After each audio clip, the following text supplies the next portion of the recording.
So, who do we speak to once the inspection is complete? In this section, we will look at the relevant stakeholders with whom we will communicate with. Once inspection is complete, you will inform the WSH committee, the WSH officer, and those responsible for the implementation of corrective action. The WSH committee usually consists of management representatives, engineers, site supervisory staff, workers' representative, facility personnel, and safety personnel. They are the people identified to develop corrective and preventive actions to eliminate the work hazards. The WSH officer is usually appointed as the secretary of the WSH committee.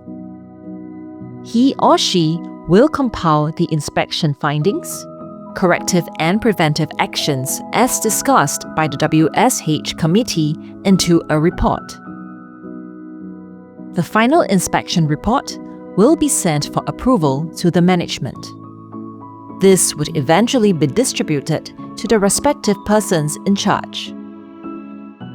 We should also inform persons responsible for the implementation of corrective actions. The respective persons in charge will use the WSH inspection report and then implement the corrective and preventive countermeasures within the shortest period of time. If the hazard is high risk or life-threatening, its corrective or preventive countermeasures must be carried out immediately. So, now that we have identified our stakeholders, we will now need to communicate our findings to them. We can do this through various communication channels, namely internally and externally. Let us begin with internal communication. The first and most straightforward method would be to do this via email.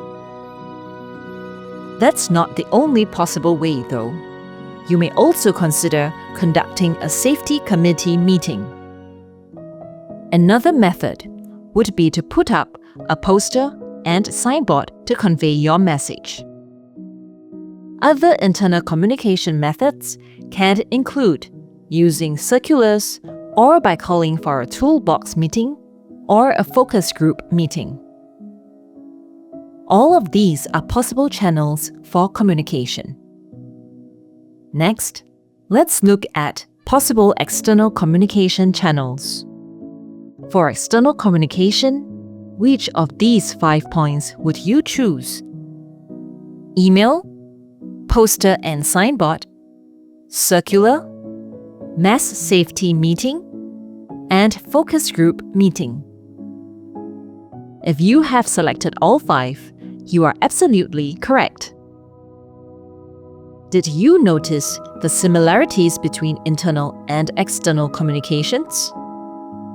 Internal communication is the process of exchanging information among the people of different levels or internal participants within the organization. External communication is an informal exchange of information and messages between an organization and other organization groups or individuals outside its formal structure. Let's do a recap of what we have covered so far. Which of the following qualifies as inspection findings?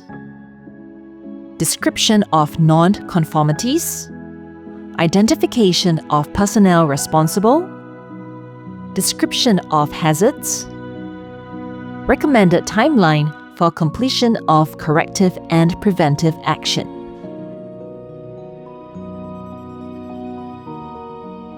The correct answer is all 4 points. Next, who would you have to communicate your WSH inspection findings to? The WSH committee, the WSH officer, the person responsible for the implementation of corrective action, office network support engineer. if you chose the first 3 personnel, you're right.